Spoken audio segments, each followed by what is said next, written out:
Hola, ¿qué tal amigos? Mi nombre es Jesús Mosía y bienvenidos a mi canal, Sabiduría Espiritual. El día de hoy tenemos un invitadazo con nosotros. Tenemos a nuestro amigo Salim Hasir del canal Flecha Antigua, que estará compartiéndonos el día de hoy un poquito acerca de su visión o mucho acerca de su visión sobre la segunda venida del Cristo. Pero antes que nada, vamos a darle la bienvenida. ¿Cómo estás, amigo? Bienvenido al canal de Sabiduría Espiritual. Hola Jesús, ¿cómo estás? Muchísimas gracias por la invitación aquí a tu espacio, este canal que, bueno, ha sido impresionante el trabajo que has hecho con los estudios del libro secreto de Juan y algunos otros temas que tocas aquí. Así que yo complacido de estar una vez más por acá. Muchas gracias, amigo. Y mira, el motivo o la razón por la que te invité es un tema que es de la época, pudiéramos decir, y sobre todo los eventos que nosotros estamos viviendo con esto de los conflictos bélicos y lo que se rumora acerca de las profecías. El tema que me gustaría que pudieras desarrollar aquí con nosotros es acerca de la segunda venida de Cristo. Pero antes de ir entrando de lleno, me gustaría explicarte un poquito acerca de la visión que en mi caso, en la religión mormona se nos enseña. Y es que Jesús está preparando su segunda venida. Este personaje que apareció hace 2000 años, que fue muerto en la cruz y que resucitó y que después de algunos días subió a los cielos. Esta persona ha restaurado su iglesia a través de varios profetas actuales, que en mi caso pues vendría siendo con José Smith. Y supuestamente esta tarea que ha estado haciendo con la iglesia de Jesucristo, de los santos de los últimos días, es preparar su reino para su segunda venida, en el cual hemos leído también en las escrituras que él va a venir con gran poder y gran gloria, va a bajar de los cielos con los ángeles, y en ese momento, de cierta manera, él nos va a rescatar de todo este mal que el mundo está viviendo en la actualidad. Obviamente este es un resumen, ahora sí que de la visión mormona acerca de la segunda venida de Jesús. Aquí la pregunta sería, amigo, bueno, también hay varias corrientes protestantes que creen esto, o sea, que Jesús va a venir y nos va a rescatar de todo el caos que nosotros estamos viviendo. Y la primera pregunta, amigo, sería, ¿tú qué piensas acerca de esta visión que nos enseñan las iglesias, de que Jesús va a venir por segunda vez y va a venir a rescatarnos de este caos? Bueno, interesante lo que nos comparte sobre la visión mormona, que es muy parecida a la visión de, como tú lo decías, iglesias protestantes y también la católica, ¿no? Que es la madre de todo esto. Es una doctrina fundamentada en la mala interpretación del mensaje del Cristo. ¿Y a qué me estoy refiriendo con esto? Jesús dejó dos grandes promesas, dos promesas principales a la humanidad, básicamente, no a una religión en específico, pero bueno, eso es otro tema. Jesús dejó la promesa de la resurrección y la segunda venida. Esas son las dos promesas que dejó Jesús.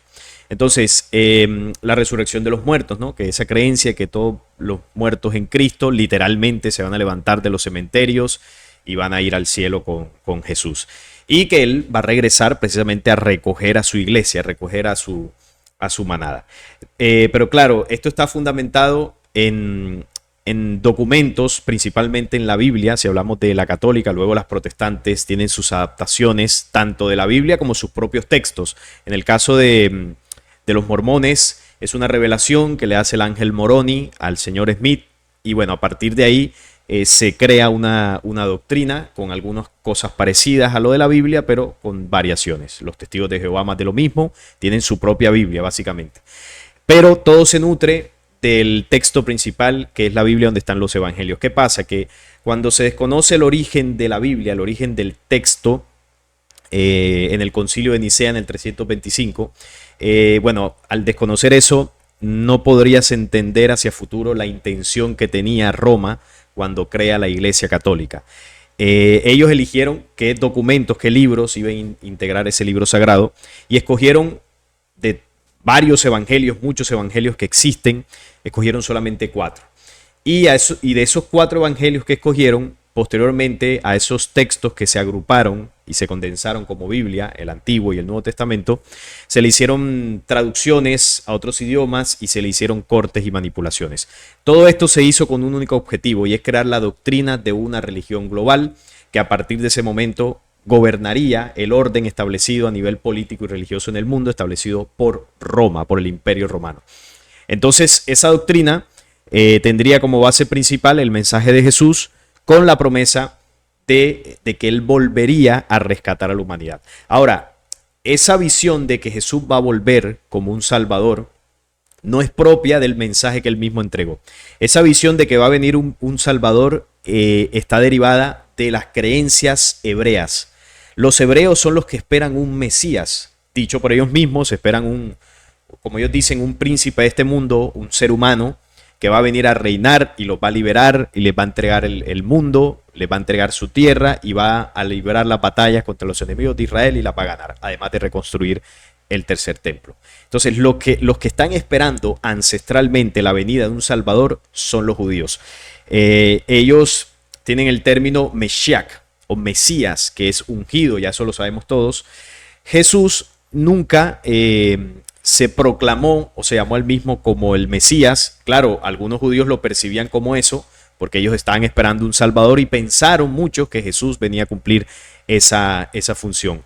Pero dentro del, digámoslo así, dentro del plan o el mensaje que representó Jesús, el título de Mesías o esa característica de un hombre mesiánico, Salvador, eso no existe.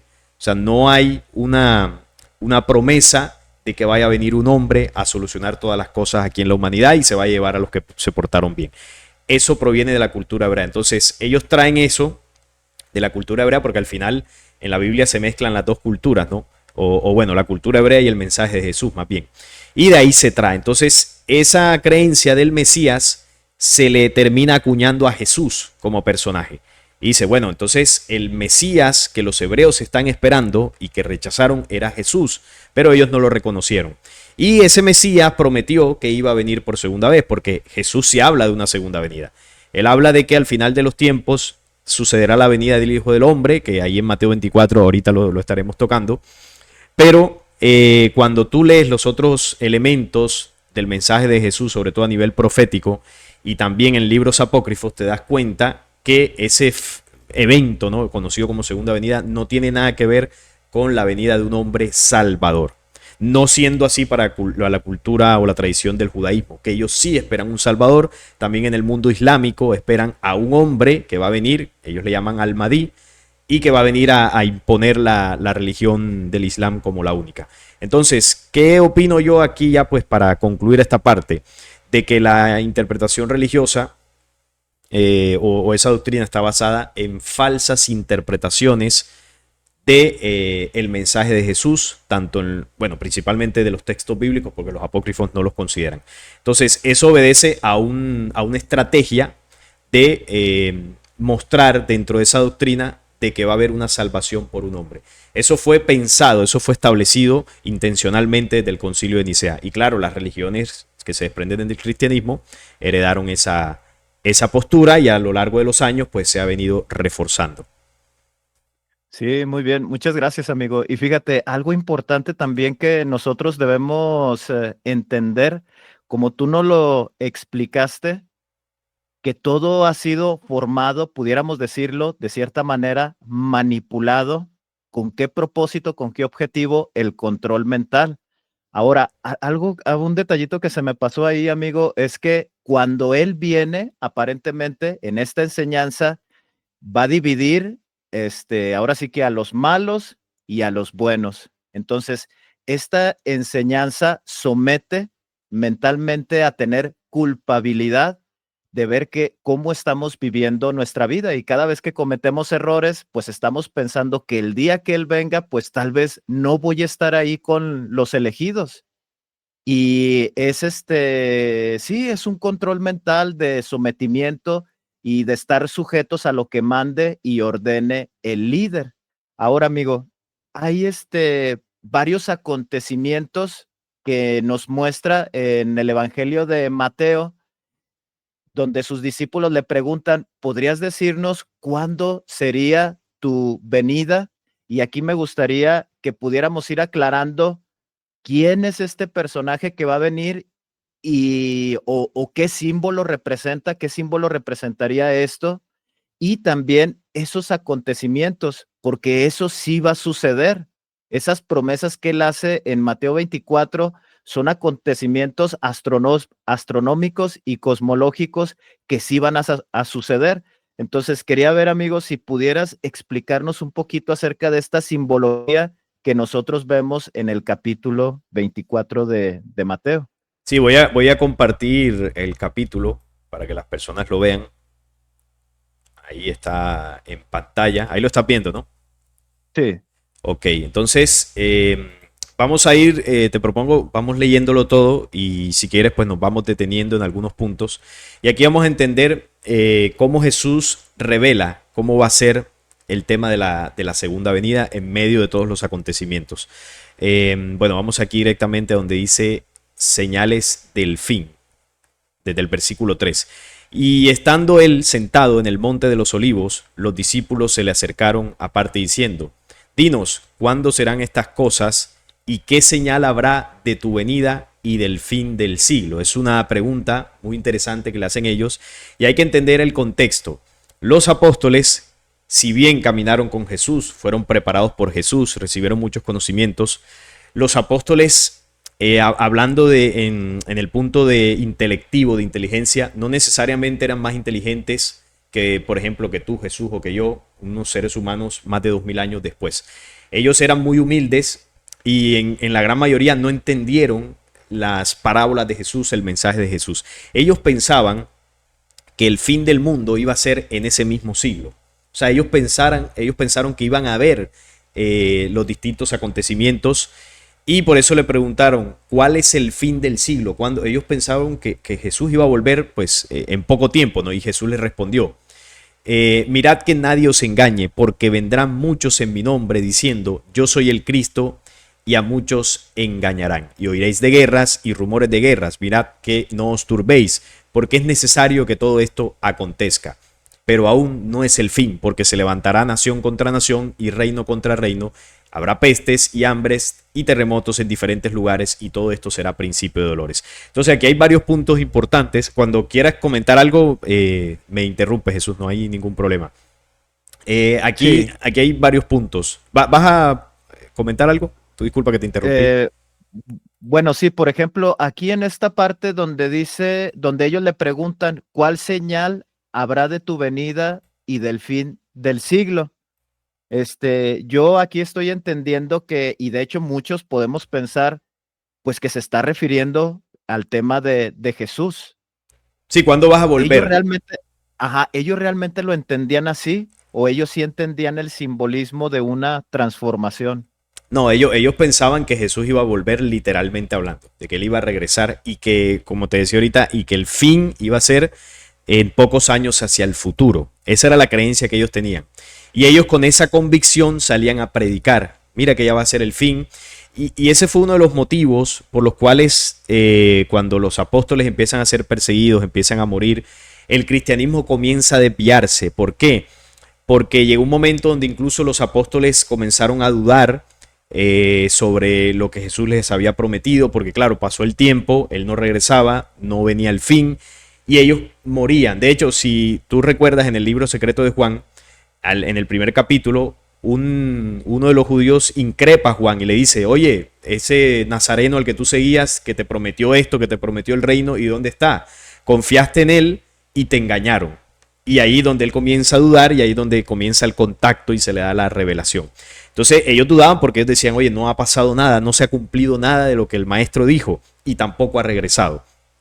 Y bueno, a partir de ahí el cristianismo, con los discípulos que se fueron sumando tiempo después, el cristianismo se fue, bueno, no el cristianismo, porque si hablamos del cristianismo es la religión, más bien aquellas personas que se congregaban a estudiar los conocimientos, el mensaje de Jesús y algunos textos de otros profetas, comenzaron a mezclar eso con otras cosas, comenzaron a mezclarlo con el judaísmo, con la religión, Y ya cuando el concilio de Nicea surge, que es donde se crea de manera oficial la religión, ya eso estaba pues bastante mezclado con otras cosas. De hecho, los obispos que participaron en esa reunión fueron sobornados por Constantino, es decir, les compró sus conciencias, les regaló casas, para que ellos permitieran que el cristianismo se mezclara con religiones paganas y que se conformara un canon bíblico.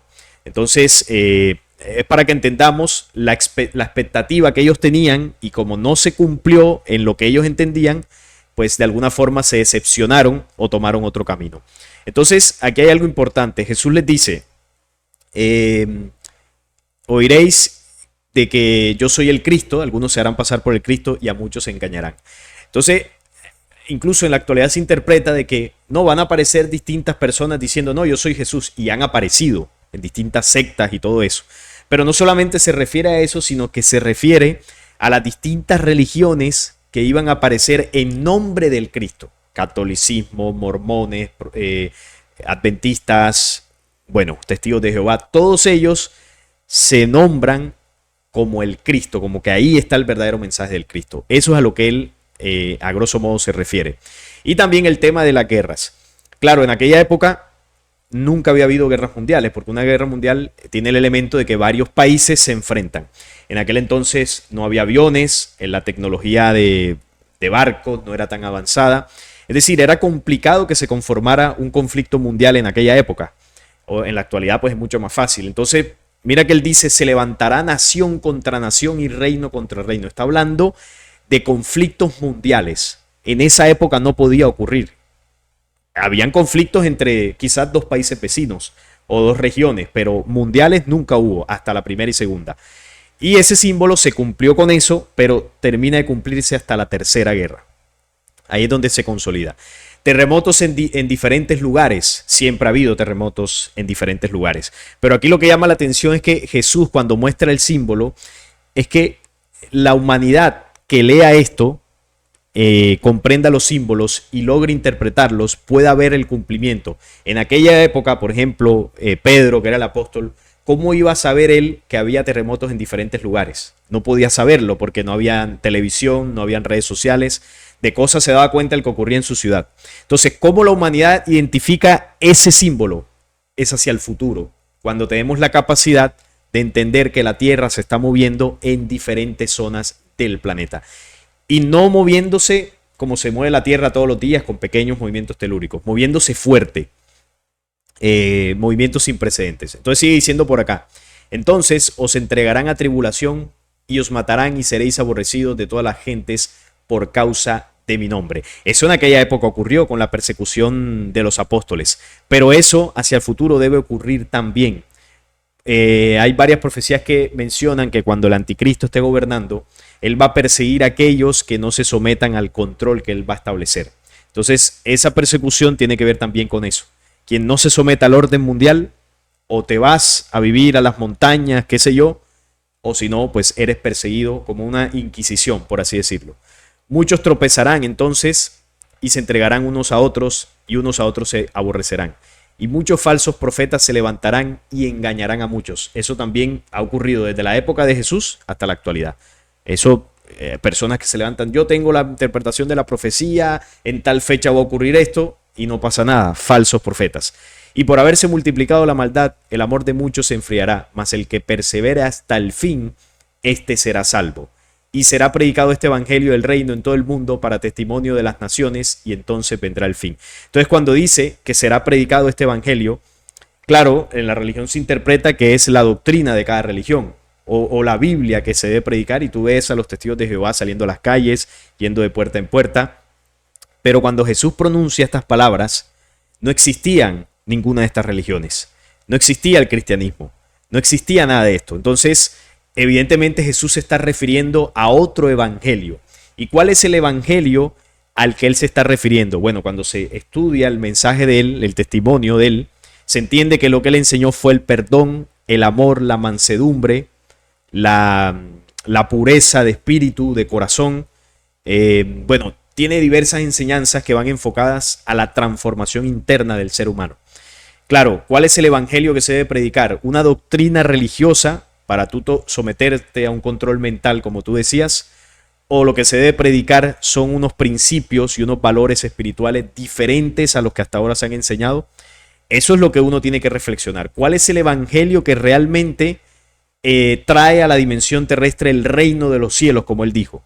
Una condición de pureza, una condición de perfección. Aquel ser humano que tú veas enseñando el perdón de manera honesta, no importa si está en una religión o no está en una religión, ese es el evangelio. Aquel que tú veas replicando el amor hacia los seres humanos, hacia los animales, que haga cosas que realmente muestren una diferencia con relación a lo que vemos comúnmente que ocurre en el mundo, donde, como dice ahí, el amor de muchos se ha enfriado. Aquellos seres humanos que logren marcar la diferencia son los que están predicando el evangelio del reino, aunque no lo sepan, aunque no crean en Jesús ni siquiera, porque no le interesa que, digamos, sigamos un ídolo. No, yo sigo a Jesús porque fue muy amoroso. No, eso no interesa. Lo que interesa es que el ser humano se transforme, y aquellos que estén promoviendo esa transformación, ese es el símbolo del evangelio que se está esparciendo por todo el mundo, que en aquella época también era complicado hacerlo. Evidentemente está hablando hacia el futuro. Por lo tanto, cuando veáis en el lugar santo la abominación desoladora de la que habló el profeta Daniel, el que lea entienda, entonces los que estén en Judea huyan a los montes. Aquí está hablando del tercer templo. El lugar santo es Jerusalén, exactamente el tercer templo. Entonces, ¿por qué dice que los que estén en Judea huyan a los montes? Porque en el tiempo que el tercer templo esté, ya estará el anticristo y el nuevo orden ya estará establecido. Entonces, si tú no quieres estar bajo ese control, tienes que irte de las ciudades. Huyan a los montes, vete al campo, construye refugios, ayuda al que puedas, porque si no, ese sistema te va a consumir. Eso es lo que él quiso decir. Y también hay otro elemento, y es que, claro, en esos tiempos el planeta Tierra se va a mover más fuerte. Si tú estás a nivel del mar, puede ser, digamos, más propenso a vivir procesos de tsunamis, inundaciones, que es lo que muestra la profecía, pero si te vas a lugares altos como los montes, las montañas, vas a estar mejor protegido.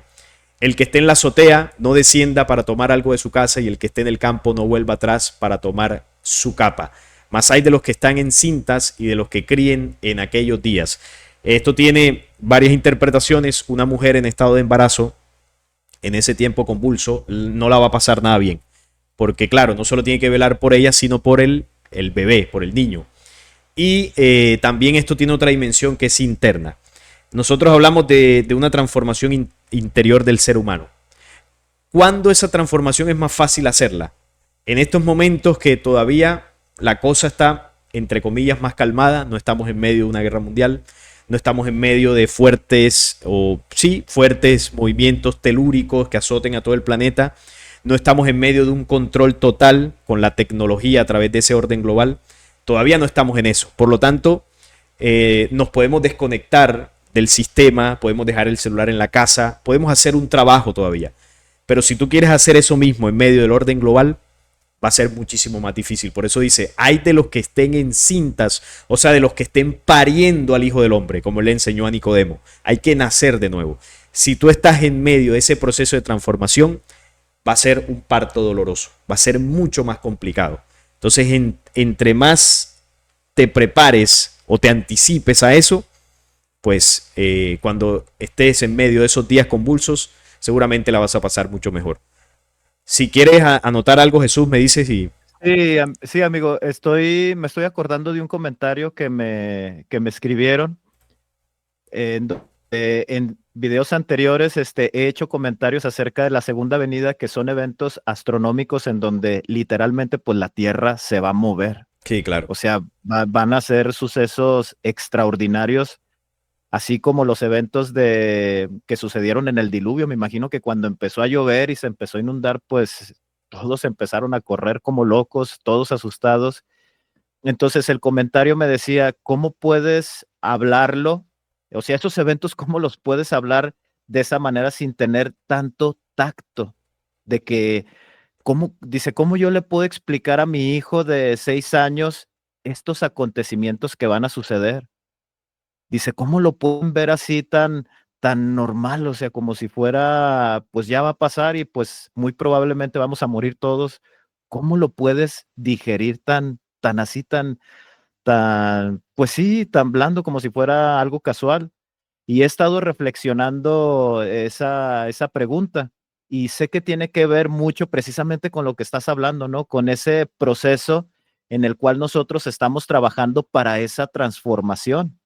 Obviamente, la persona que me hace el comentario, puedo interpretar que a lo mejor, le faltan ciertos conocimientos de, por ejemplo, de la reencarnación, ciertos conocimientos de, espirituales, pudiéramos decir, ¿no? De no estar sujetos a la materia, de no estar pensando que, pues es que voy a perder mi casa, voy a perder el puesto de trabajo que tengo en el gobierno, mi estatus económico lo voy a perder, si eso llega a suceder, lo voy a perder.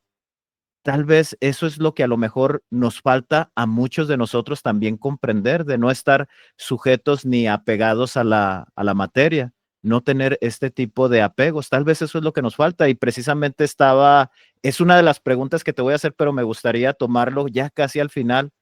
¿Cuál sería tu consejo para este tipo de personas? Solamente estaba reflexionando, amigo, y es un comentario que ahí estoy metiendo, pero vamos a continuar. Si quieres, ya lo tocamos al final. ¿Cuál sería tu invitación para esas personas que apenas están comprendiendo o que están en este proceso, ¿no? En ese proceso de parir, como tú lo mencionas.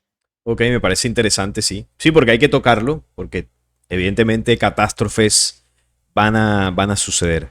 A ver, ¿por dónde íbamos? Ah, por los que estén encintas. Orad pues que vuestra huida no sea en invierno ni en día de reposo, porque habrá entonces gran tribulación, la cual no la ha habido desde el principio del mundo hasta ahora, ni la habrá. Y si aquellos días no fuesen acortados, nadie sería salvo, que era lo que tú decías, ¿no? Hay eventos astronómicos, geológicos, que van a suceder en medio de todo esto. Ayer hacía un en vivo en el canal mostrando las últimas noticias del aceleramiento de la rotación de la Tierra. Desde el 2020 ha tenido un aceleramiento sin precedentes y los científicos están desconcertados porque no saben el por qué. Casualmente el 2020, ¿no? Cuando se da la pandemia y todo esto. Entonces, claro, esto es cumplimiento, es una señal claramente que se está cumpliendo, los días se están acelerando y es por causa de los escogidos. Nadie sería salvo más por causa de los escogidos, aquellos días serán escogidos, acortados. Entonces, los escogidos son los seres humanos que se transforman. Y ahorita pues vamos a hablar de eso cuando estemos hablando más en profundidad de las catástrofes.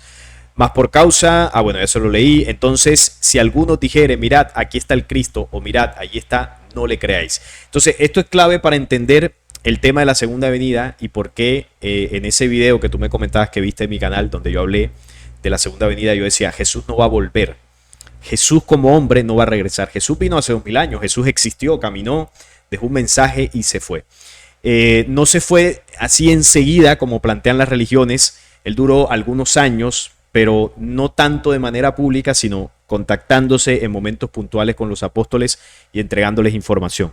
Dice el apócrifo de Valentino o de Pistis Sofía, se conoce con esos dos nombres, que duró 11 años luego de la resurrección y luego sí se fue en la famosa ascensión. Cogió una nave y se lo llevó. O sea, Jesús se fue del planeta literalmente hablando, así como Elías y Enoc fueron llevados. Por eso él aparece en la transfiguración no con Moisés y Elías, sino con Elías y Enoc. Ellos tres que están en la transfiguración, Enoc, Elías y Jesús, fueron alzados, fueron llevados en naves de humanidades luz y Jesús retornó de donde él proviene, desde su origen. Se fue a su origen. Entonces, claro, cuando él dice ahí, si te dicen allá está el Cristo, no vayáis, porque evidentemente hay un personaje que se hará pasar por el Cristo, que es el Mesías de los hebreos. Y mucha gente va a decir, mira, ese es el Cristo, y él se va a mostrar como Dios en la tierra. No solamente lo dice por eso, sino que lo dice porque el Cristo no se va a manifestar como un hombre, no se va a manifestar como alguien que va a venir y te va a solucionar. Porque además, en otros apartados, creo que esta misma profecía dice, no llaméis a nadie maestro en la tierra o no llaméis a nadie padre en la tierra, porque uno es vuestro maestro y uno es vuestro padre que está en los cielos. Entonces, Jesús representó o encarnó la fuerza del Cristo. Una ley desde el origen, que tú la conoces muy bien por el libro secreto de Juan, que es una ley esencial para que exista la vida en los universos. Entonces, cuando se da la rebelión, cuando se da la desviación, y se crean las humanidades adámicas como nosotros, que comenzaron a poblar los mundos de materia, se comenzó a establecer un plan para que esas humanidades retornen a ese principio original, retornen a esa luz. Y se estableció de que fuera con un plan de ascenso a través de la reencarnación. Estos cuerpos físicos tienen un espíritu. El espíritu es inmortal, pero necesita de diversos cuerpos para aprender, porque estos cuerpos que nacieron del caos, de la rebelión, son efímeros, duran un tiempo y fenecen, mueren. Entonces el espíritu luego de eso necesita otro cuerpo para poder aprender. Entonces, claro, ¿cómo tú restableces dentro de ese plan una humanidad que está desviada, además del proceso de la reencarnación? Tú necesitas enviar a esa dimensión del caos conocimientos que le entreguen a esas humanidades las leyes del principio original para que puedan conocerlas, puedan aplicarlas y puedan restaurar su camino. Porque sí, tú dices, bueno, vamos a ponerlas a ellas que reencarnen y aprendan y retornen a la luz, pero ¿con qué? ¿Cómo lo hacen? Es decir, ¿cuál es la ley original que deben aplicar para poder avanzar en ese camino? O sea, tienes que entregarles información, tienes que entregarles conocimientos para que ellos puedan salir de esa situación. Porque ¿cómo lo van a aprender? Entonces, ¿qué ha hecho la luz? La luz permanentemente ha enviado mensajeros a esta dimensión del caos y esos mensajeros han venido a entregar conocimientos espirituales, a entregarnos las leyes del principio original y a entregarnos profecías. Eso es lo que ha hecho que esta humanidad pueda avanzar. Aunque tú, Jesús, no hayas visto a Enoc frente a frente, la memoria del mensaje de Enoc está en tus células. La memoria del mensaje de Elías, de Juan, del mismo Jesús, la memoria de Hermes Trimegisto. Ese legado está en tu espíritu. Y aunque tú nunca hayas escuchado, por ejemplo, un sermón de Jesús, una parábola, tú sabes en tu interior que el perdón es mucho más positivo que la venganza. Eso a nadie se lo tienen que enseñar en el colegio. Eso está por dentro. Es una memoria que se siente, que se vive. Entonces, ¿dónde aprendimos eso nosotros? Por los distintos mensajes que fueron llegando. Entonces, claro, si la luz quería enseñarle a la humanidad la imagen del hombre perfecto, ¿cómo lo iban a hacer? Tenían que encarnar en esta dimensión un hombre físico, pero con la esencia y el espíritu de los reinos anteriores. Porque no hay de otra forma. Por más que tú te esfuerces o que yo me esfuerces en ser un hombre perfecto, no lo vamos a lograr en esta encarnación. Y ahora, ¿cuál es el referente que tendríamos para imitarlo? Tampoco existía. El único hombre que trajo esa condición fue Jesús. Encarnó el Cristo, que es esa ley original, se encarnó en un cuerpo físico y vino a la dimensión humana a través de vientre de mujer, que es el mecanismo natural. Entonces Jesús le mostró a los seres humanos cómo es el Cristo, o más bien cómo es un ser humano conectado a la esencia del Cristo. Cómo es un ser humano si nunca hubiese ocurrido la desviación. Así se comportaba, así pensaba, así hablaba, así actuaba. Eso fue Jesús. Entonces, Él mostró eso por fuera, nos mostró la imagen para que nosotros aprendiéramos, nos guiáramos de eso y a partir de ahí siguiéramos nuestro propio camino. No lo hizo para idolatrar a Jesús. Por eso Jesús vino y se fue. Si Él hubiese querido idolatría, pues se queda muchísimo tiempo. Pero no, vino y se fue. Entonces, el Cristo es una condición que desde que Jesús se fue, es una condición interna en la humanidad. Debe ser una condición interna que nosotros alcancemos. Por eso Él dice, si te dicen que está allá, no vayáis. Si te dicen que está por acá, no le creáis. Y sigue diciendo, porque se levantarán, a ver, se me fue, aquí está. Se levantarán falsos cristos y falsos profetas y harán grandes señales y prodigios, de tal manera que engañarán, si fuere posible, aún a los escogidos. Ya os lo he dicho antes, así que os dijeren, mirad, está en el desierto, no salgáis. O mirad, está en los aposentos, no le creáis. O sea, nada está por fuera, el Cristo está por dentro. Porque como el relámpago que sale del oriente, primera venida, allá en Israel, y se muestra hasta el occidente, en la segunda venida, que inicia o se impulsa con el último contacto de los hombres de las estrellas que sucedió por acá en América Latina en los años 70. También hubo contactos en Europa. Europa también hace parte de Occidente. Entonces, la segunda venida en el símbolo de Occidente es que los contactos que traerían esa parte final del plan serían en Occidente. Y ahí debería despuntar esa parte de la humanidad que entienda ese mensaje y lo aplique. Así inicia la segunda venida. Entonces dice, El relámpago que sale del oriente y se muestra hasta el occidente. Así será también la venida del Hijo del Hombre. No dice la venida de Jesús. No dice, así será mi venida, así es que yo voy a venir. No, la venida del Hijo del Hombre. ¿Quiénes pensaban los apóstoles que era el Hijo del Hombre? Ellos literalmente decían, no, es Jesús. Jesús es el Hijo del Hombre. Y sí, Jesús, al mostrar la imagen perfecta del hombre, representó lo que es el hombre transformado. Entonces el Hijo del Hombre es el resultado de mi transformación, es el Hijo que yo voy a parir de mí mismo, a nivel espiritual, por supuesto. Entonces la venida del Hijo del Hombre despunta en occidente con el último contacto del mensaje de las estrellas. Ahí comienza el despertar. Entonces, cuando él habla del Hijo del Hombre, que lo vamos a leer ahora, a partir de este título, dice lo siguiente: e inmediatamente después de la tribulación de aquellos días, el sol se oscurecerá, eventos astronómicos, la luna no dará su resplandor y las estrellas caerán del cielo y las potencias de los cielos serán conmovidas. Va a haber un estremecimiento tanto del planeta como del sistema solar por todo lo que va a suceder. Se van a mover astros, incluso la ciencia ya está detectando el planeta X, que es uno de los mundos supermasivos que van a influir en la órbita terrestre. Cuando dice las potencias serán conmovidas, ¿cómo se conmueven los cielos, las estrellas y los planetas? Por una fuerza gravitacional mayor. Esto no es magia, que va a venir Dios con el dedo milagroso y toca el sistema solar y todo se mueve. Eso son ideas religiosas o infantiles. No, aquí estamos hablando de astronomía, estamos hablando astrología, no, astronomía es el término exacto. Estamos hablando de eventos climáticos dentro de la Tierra, estamos hablando de eventos del sistema solar, incluso estamos hablando de ciencia, porque la ciencia ya está detectando esto.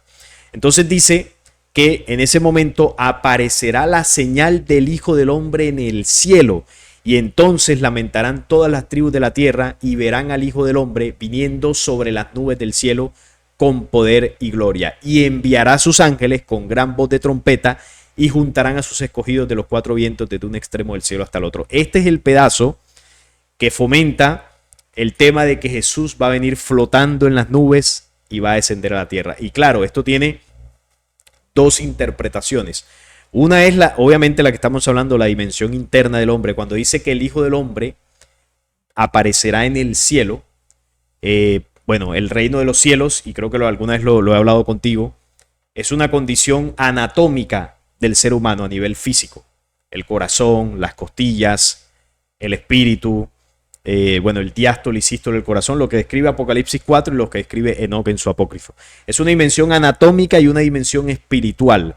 El reino de los cielos es la forma de vida, la dimensión de vida de las humanidades que no conocieron el error. Es decir, es una condición espiritual que debe gobernar en el planeta Tierra, pero que debe partir del hombre. Entonces cuando dice el Hijo del Hombre en el cielo, o sea, el hombre transformado conectado a su corazón, trae el reino de los cielos. Y cuando dice que lamentarán todas las tribus y verán al Hijo del Hombre viniendo sobre las nubes del cielo con poder y gloria, es decir, una condición de elevación, porque habla del aire de las nubes, pero espiritual. Eso en la dimensión interna. Ahora, si vamos a la dimensión externa, eso va a ocurrir también. Pero no es Jesús que va a venir. Ahí está hablando de la llegada al planeta Tierra o la manifestación en el planeta Tierra de las naves de la luz y de hombres de las estrellas que siempre han estado cerca al humano terrestre, que se van a manifestar en ese tiempo. El Hijo del Hombre también son los pleiadinos, el Hijo del Hombre son los venusinos, el Hijo del Hombre son las humanidades que ya no tienen la mancha del error y que en algún momento se van a manifestar. ¿Y para qué se van a manifestar? Bueno, así como la otra fuerza, la rebelión que está aquí, los Elohim en algún momento van a salir y dar la cara, porque no les va a quedar de otra. Cuando el planeta Tierra se mueva, tienen que salir de sus ratoneras, tienen que mostrarse. Y claro, si ellos salen con su tecnología y sus naves, ¿qué es lo que van a querer hacer si nadie se los impide? Van a querer destruir a la humanidad. En los últimos pataleos de ahogado, van a querer irse en contra de los seres humanos. Porque dirán, aquí nos vamos todos. Y ahí es donde las naves de la luz deben intervenir, que es lo que dice Apocalipsis.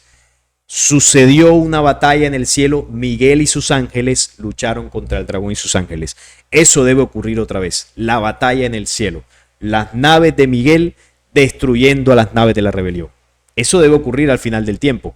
Entonces, eso lo harán evidentemente para impedir que esa rebelión destruya al ser humano. Entonces es una dimensión externa e interna. Pero aquí por ningún lado está la figura de Jesús viniendo con una corona, una batola blanca en un trono. No, estamos hablando de una guerra estelar que se va a trasladar al planeta Tierra.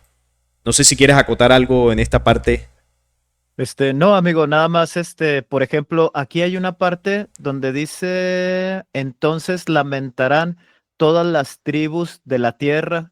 ¿A qué se estará refiriendo? O sea, va a ser un evento que a lo mejor no esperábamos o no estábamos preparados o nos vamos a atormentar porque lo habíamos leído, pero al final no le hicimos caso. Y cuando veamos estos eventos, pues vamos a decir, ups, creo que ya está sucediendo. ¿Se Tal estará cual. refiriendo a algo así? Sí, tal cual, 100% de acuerdo. Lamentarán es eso, que había sido advertido hace tanto tiempo y no lo creímos, lo rechazamos y cuando veamos qué está pasando, entonces ahí es donde la gente va a decir, uy, yo por qué no hice esto, yo por qué no escuché, yo por qué no vi, no hice. Esa es la lamentación. Pero claro, hasta cierto punto será demasiado tarde.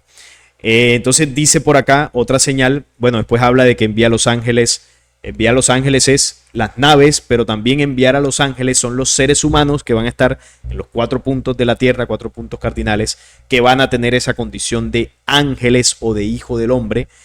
Y muchos seres humanos en ese tiempo convulso van a tender la mano, van a ayudar, van a hacer de ellos ser la guía, el faro de aquellos que se estarán lamentando precisamente por no haber hecho el trabajo. Luego dice la señal de la higuera. De la higuera aprender la parábola. Entonces, este punto es clave porque la higuera es Israel y es un símbolo que Jesús invita a que estemos pendientes, no porque Israel sea el pueblo elegido, sino porque Israel representa el nido de la serpiente. Entonces él dice, presten mucha atención al enemigo, a lo que haga el enemigo, porque cuando el enemigo esté en este punto, ya esto está cerca de ocurrir. Porque cuando el enemigo corone sus planes, quiere decir que la justicia de la luz está cerca de manifestarse. ¿Qué está esperando la justicia luz? Que el plan oscuro muestre su cara, porque ellos están escondidos. Ellos dirigen a través de dirigentes políticos, de seres humanos corruptos, bueno, y que algunos ni siquiera son seres humanos, pero ellos todavía no han mostrado su cara directamente. Entonces, cuando el anticristo esté sobre el mundo, eso es lo que la luz está esperando. De hecho, dice, creo que es Tesalonicenses, que cuando se manifieste aquel inicuo, será destruido por el resplandor de la venida. No sé si recuerdas esa cita. Entonces, cuando se muestre el personaje, esté el tercer templo y ya todo esté listo, ahí es donde viene la justicia a cortarles la cabeza. Y dice acá, de la higuera aprended la parábola, cuando ya su rama esté tierna y broten las hojas, sabéis que el verano está cerca. Ahí está hablando del Estado de Israel. Cuando ya esté tierno, cuando ya se haya confeccionado, cuando ya hayan pasado los 70, 80 años, el verano está cerca. El verano es tercer conflicto mundial, el calor del fuego de las armas. Así también vosotros, cuando veáis todas estas cosas, conoced que está cerca a las puertas. De cierto os digo que no pasará esta generación hasta que todo esto acontezca. Entonces es muy posible que la generación desde 1948, que para ellos compende un tiempo de entre 70 y 80 años, es posible que sea esta la generación que vea gran parte de esos acontecimientos. Es una interpretación, evidentemente hasta que no veamos la señal cumplida, pues no podemos decirlo con claridad, pero la señal que sí está cumplida, o por lo menos en esta parte inicial, es la de la higuera, que ya dio sus frutos y ya sus ramas están tiernas, porque ya el Estado de Israel tiene casi 80 años. El cielo y la tierra pasarán, pero mis palabras no pasarán. Y dice, pero el día y la hora no lo sabe, ni aun los ángeles de los cielos nadie lo sabe, sino solo mi Padre. Mas como en los días de Noé, así será la venida del Hijo del Hombre. Y ahí es donde está lo que tú decías ahorita. Esto es parecido al tiempo del diluvio. Una catástrofe global a nivel climática, pero mucho más fuerte. Porque el diluvio tuvo un objetivo en concreto. El diluvio se envió para destruir a los nefilín, a las razas híbridas, básicamente. Pero en esta ocasión va a ser más fuerte porque no solamente va a ser agua, sino va a ser fuego. Y ahí es donde está la actividad solar. ¿Y por qué la energía solar va a ser importante? Porque en el tiempo del diluvio se destruyó a estas razas de manera física, pero no se les destruyó de manera energética. De hecho, sus espíritus oscuros o entidades quedaron flotando en las dimensiones astrales Y eso es lo que le dio vida a las futuras corrientes místicas y esotéricas que tenemos hoy en día. Entonces, en esta catástrofe se les va a destruir físicamente y energéticamente. O sea, va a ser mucho más fuerte que lo que ocurrió en el tiempo del diluvio. Por eso dice que habrá gran tribulación como nunca la ha habido, lo decía en unos párrafos atrás. Porque como en los días antes del diluvio estaban comiendo y bebiendo, casándose y dándose en casamiento, hasta el día en que no entró en el arca. Y no entendieron hasta que vino el diluvio y se los llevó a todos. Así será también la venida del Hijo del Hombre, la transformación del ser humano. Lo que va a venir, es decir, la segunda venida que todos hemos estado esperando por fuera. La segunda venida soy yo cuando me transformo. Si yo quiero ver la segunda venida, tengo que encarnar el Cristo en mi interior. ¿Cómo encarno el Cristo? Bueno, Jesús entregó las herramientas. Cuando tú aprendas a perdonar de verdad, no por conveniencia, no porque, bueno, me toca, porque él es familia mía, entonces pues, toca perdonarlo como para que la gente me vea. Cuando tú realmente logres perdonar, pero honestamente, ahí estás encarnando el Cristo. Cuando tú logres dejar tus vicios atrás, dejar el viejo hombre plagado de vicios, estás encarnando el Cristo. Cuando tú dejes la venganza y la cambies por la mansedumbre que enseñó Jesús, que lo golpeaban, lo latigaban y no les dijo ninguna mala palabra. Y no quiere decir que nosotros debamos vivir eso literalmente, simplemente es como un símbolo para que se entienda que a veces nosotros, ante la mínima agresión, nosotros respondemos como lo hacía Jehová, destruyendo al que nos agredió de alguna forma física o verbal. Es decir, cuando nosotros lleguemos a ese nivel, o por lo menos a un nivel cercano al que mostró Jesús, ahí estaremos encarnando la fuerza del Cristo y estaremos gestando al Hijo del Hombre. Ahí se produce o se comienza a producir la segunda venida. Lo dice Apocalipsis 7, cuando dice que había 4 ángeles sosteniendo los 4 vientos de la tierra, los elementos. Y dice la cita: no hagáis daño a la tierra ni al mar hasta que no hayamos sellado en sus frentes a los siervos de nuestro Dios. ¿Qué significa esto? Que los elementos de la tierra están esperando, están atados, esperando el desatar cuando el ser humano se despierte, cuando el ser humano haya sido sellado en su frente y en su corazón. ¿Y qué está contribuyendo en eso? Evidentemente la energía solar, con esa alta vibración, está generando procesos internos que si tú te das cuenta de eso puedes corregirlos. Por ejemplo, si tú tienes un problema con un vicio, eso te va a resultar más incómodo, porque la energía solar lo que está haciendo es sacudiendo la célula. Y si la célula tiene una memoria oscura que tú has grabado, esa memoria se va a sacudir más. Y se va a sacudir y puedes tener 2 respuestas. Una, o te hundes más en el vicio, porque te lo va a alborotar, como decimos por acá, o lo detectas porque te lo está mostrando y lo corriges. De hecho, Apocalipsis lo dice, ¿no? El que sea santo en ese tiempo, santifíquese todavía más. Y el que sea oscuro, destrúyase todavía más. O sea, va a salir de adentro lo que tengamos grabado. Si hemos sido perversos y no corregimos, vamos a ser más perversos todavía. Y viceversa. Entonces, la condición de la segunda venida inicia desde dentro del ser humano. Y a ver por dónde estaba. Entonces estarán 2 en el campo, uno será tomado y otro será dejado. Esta es la famosa teoría del rapto, ¿no? 2 mujeres se estarán moliendo en un molino, una será tomada y otra será dejada. Esto también quiere decir que no porque estemos todos en una misma familia, todos vamos a hacer la transformación. Uno la hará, uno será tomado, pero puede que mi hermano no, el otro será dejado. Es otra dimensión, no que no voy a desaparecer yo y mi hermano se va a quedar aquí. No, eso ya es fanatismo. 2 mujeres estarán moliendo. Bueno, eso ya lo leí. Velad pues porque no sabéis a qué hora va a venir vuestro Señor. Pero sabed esto, que si el padre de familia supiese a qué hora el ladrón habría de venir, velaría y no dejaría minar su casa. Por tanto, también vosotros estad preparados, porque el Hijo del Hombre vendrá a la hora que no pensáis.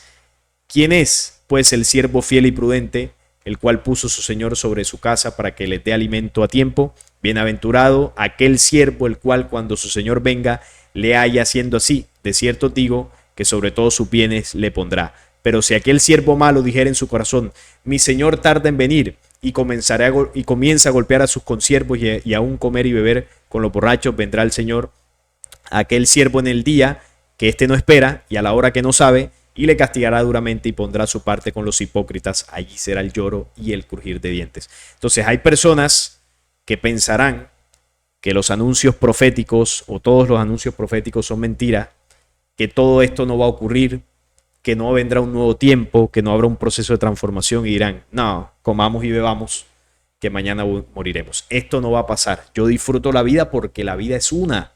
Hay que disfrutarla, hay que derrochar.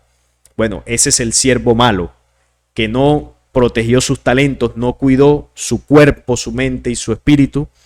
Y cuando ya vean todas las situaciones que van a ocurrir, entonces van a decir, bueno, lo que él dice ahí no, será el lloro y el crujir de dientes. No se van a ir para el infierno, evidentemente, pero estarán arrepentidos por no haber hecho un trabajo. Y el que sea prudente y logre entender que sí es necesaria una transformación, pero no porque Jesús lo diga, no porque la religión me lo diga, o no porque por miedo, porque me voy a ir al infierno. Es porque cuando tú te das cuenta de la manipulación, tú desprecias tu vida en este mundo. Tú realmente anhelas un mundo mejor. Tú realmente anhelas una condición mejor, tanto a nivel mental, física y espiritual, de ti mismo.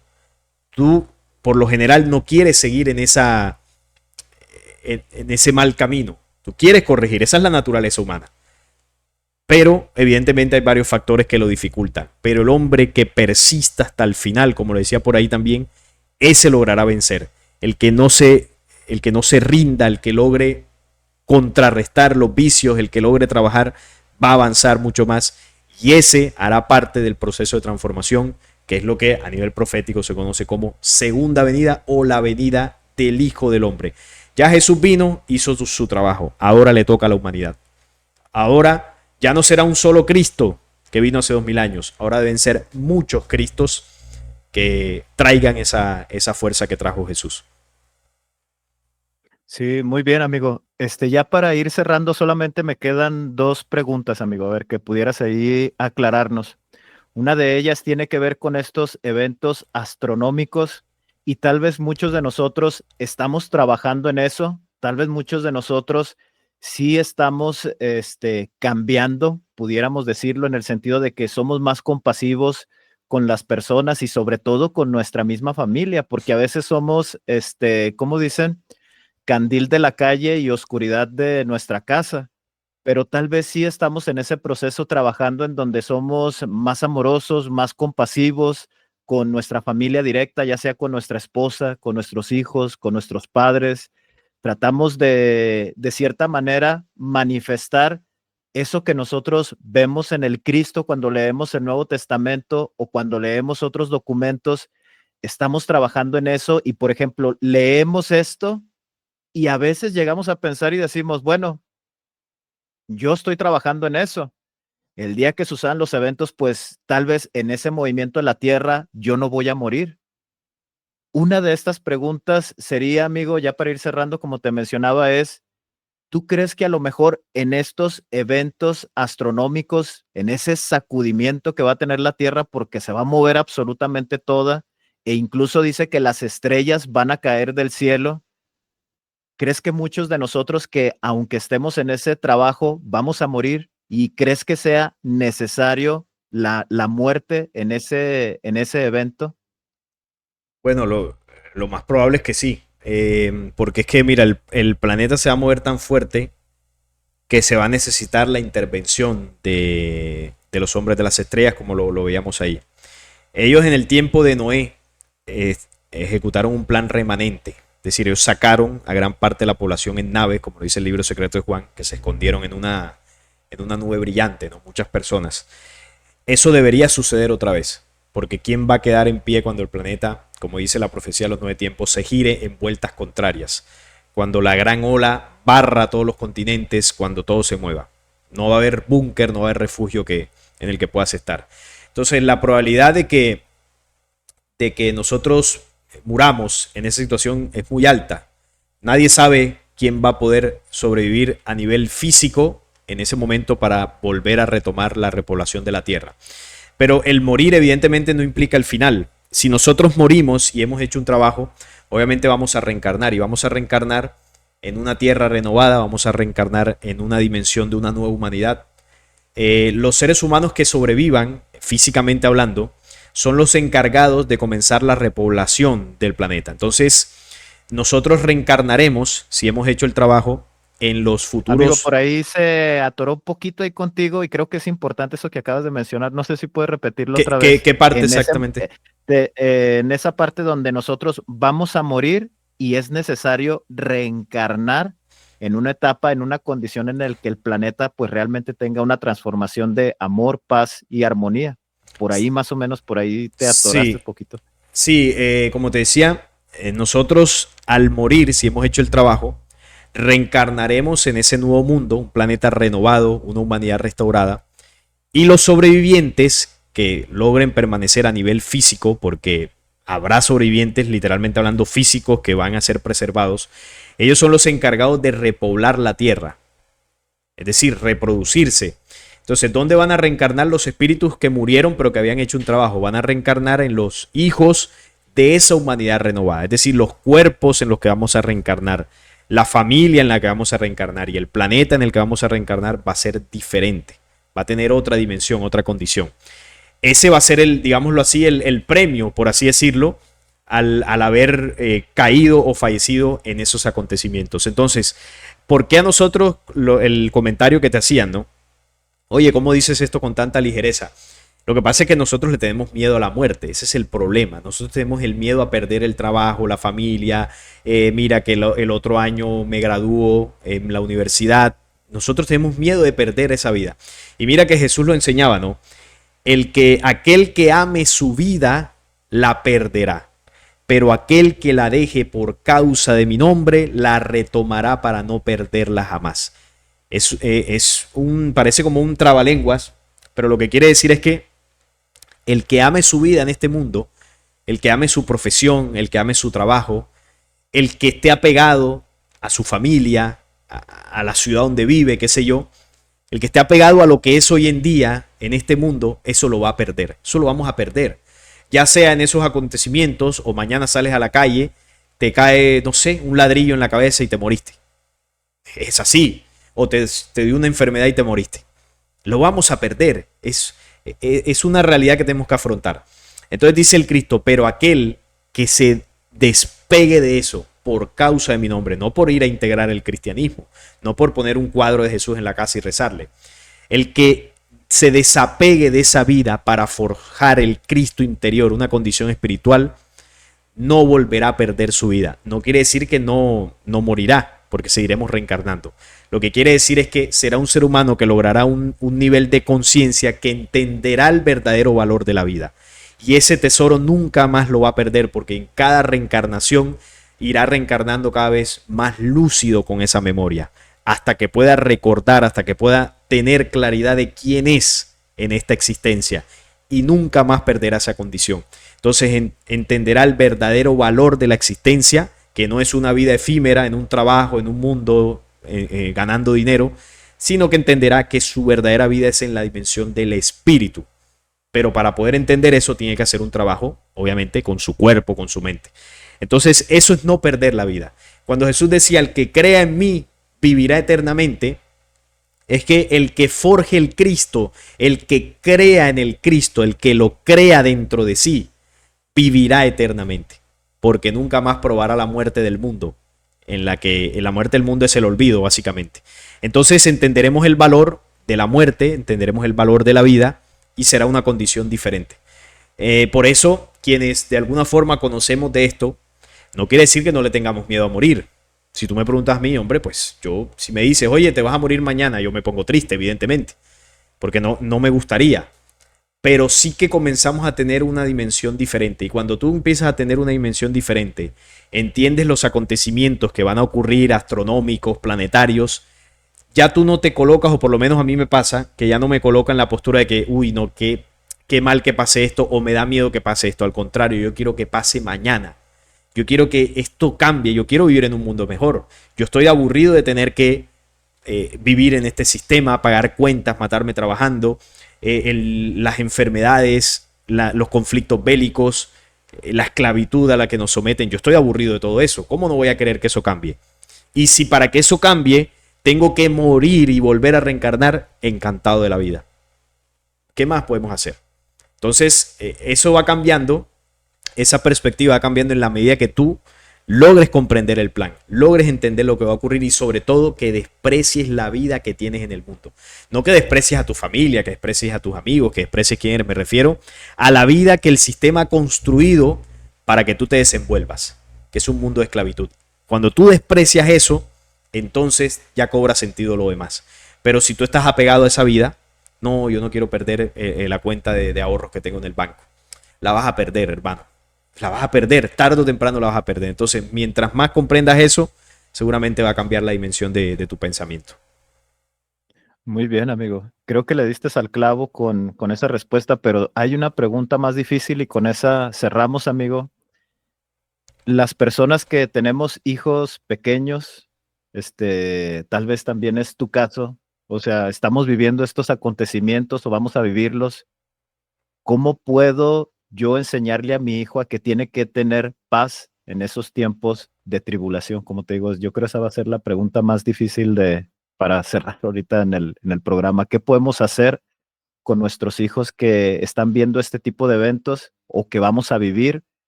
¿Qué les diríamos? ¿Cómo pudiéramos ayudar a nuestros hijos a comprender esto? ¿O qué papel deberíamos de tomar? Sería tal vez la pregunta con nuestros hijos pequeños. Sí, bueno, si los niños son pequeños, por ejemplo, mi hijo tiene 7 años, él no va a entender. O sea, por más que yo le explique las profecías, no la geopolítica, eso es desgastarse porque no tiene la estructura mental. Sin embargo, aunque no tenga la estructura mental en su cuerpo físico, tiene un espíritu que es antiguo porque viene reencarnando. Entonces, la mejor forma o la forma ideal es con el ejemplo.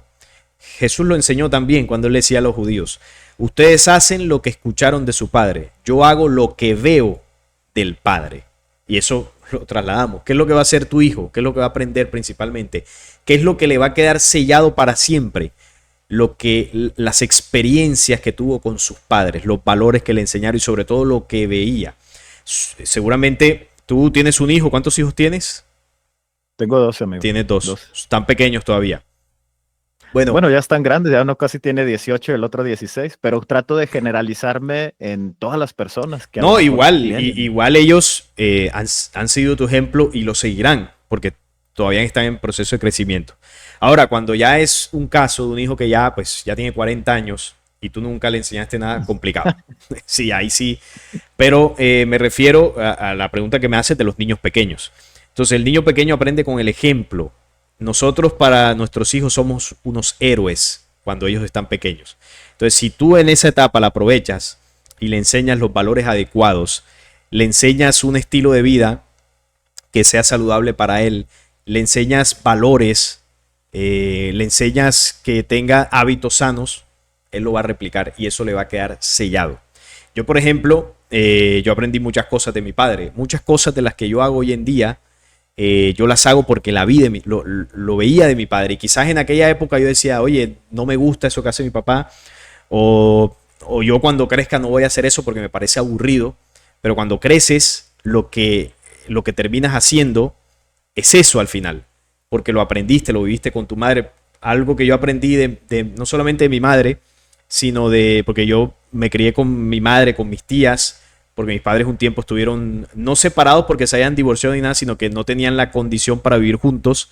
Y yo viví un tiempo con mi madre muy pequeño, de 3 4 años, y yo me crié entre mujeres. Era mi mamá, mi abuela, mis tías, y eso a mí me generó un profundo respeto hacia la mujer. O sea, yo veo a la mujer como una imagen de jerarquía, como quizás algunos verán al hombre. Entonces, eso a mí me generó una condición de que yo nunca en mi vida le he faltado el respeto a una mujer, ni le he alzado la voz y mucho menos le he pegado y nada de eso. O sea, yo tengo ese principio arraigado porque me lo enseñó mi madre. Y eso es una condición que los seres humanos, entre muchas otras evidentemente, debemos recuperar porque eso se ha perdido. La violencia intrafamiliar, la violencia entre parejas, bueno, eso se ha perdido en este mundo donde el amor se ha enfriado. Esos son los valores que hay que rescatar.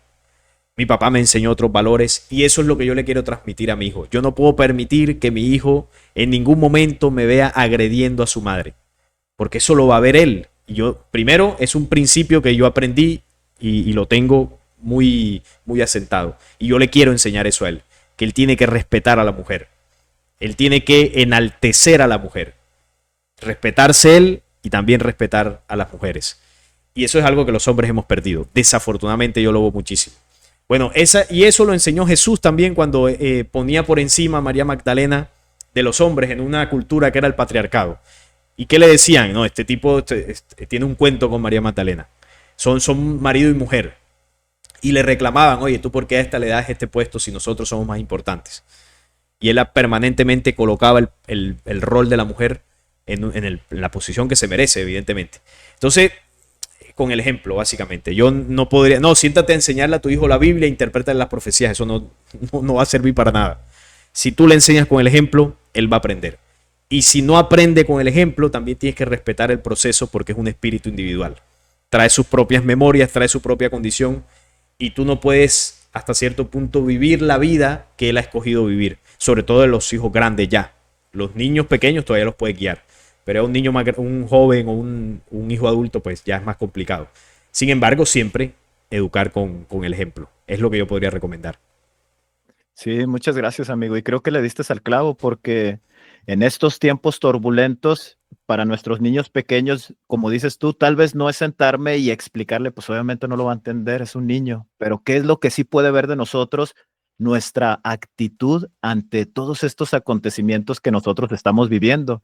¿Cuál es esa actitud que debe de ver? Pues paz, tranquilidad, estar serenos, hacer lo que nos corresponde, pues hasta que llegue ese momento, como decimos, pues tal vez vamos a morir, pero aquí la esperanza que nosotros debemos de tener es que si estamos trabajando en eso, no es que a lo mejor vamos a ser de los elegidos y vamos a ser apartados, no, sino que vamos a reencarnar en una condición muy diferente, en donde también es importante para nosotros el amor, la paz y la armonía en una humanidad completamente diferente, desarraigada pues ya de este sistema, ¿no? De este sistema de control.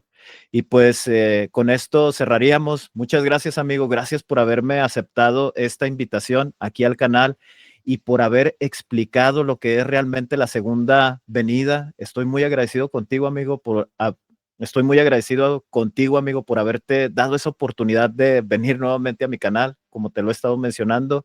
Y pues, chicos, si esta es la primera vez que visitas mi canal, te invito a que te suscribas, te invito a que actives la campanita de las notificaciones para que estés al pendiente de cuando yo suba un nuevo video.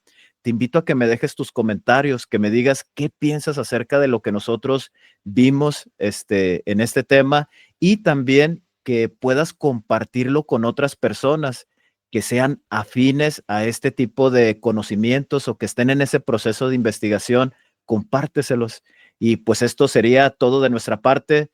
No sé si hay algo más que quieras comentar, amigo, o despedirte aquí con las personas que nos están viendo. No, mi hermano, gracias a ti. Ya tú sabes que cuando quieras, pues por acá voy a venir. Tú también a mi canal estás siempre invitado. Y no, para mí es un placer compartir, hablar de estos temas contigo y con toda tu audiencia y agradecer pues a todos los que apoyen este contenido y bueno, que dejen ahí sus comentarios. Y nada, un fuerte abrazo para todos. Muchísimas gracias. Nos vemos, amigo. Hasta la próxima.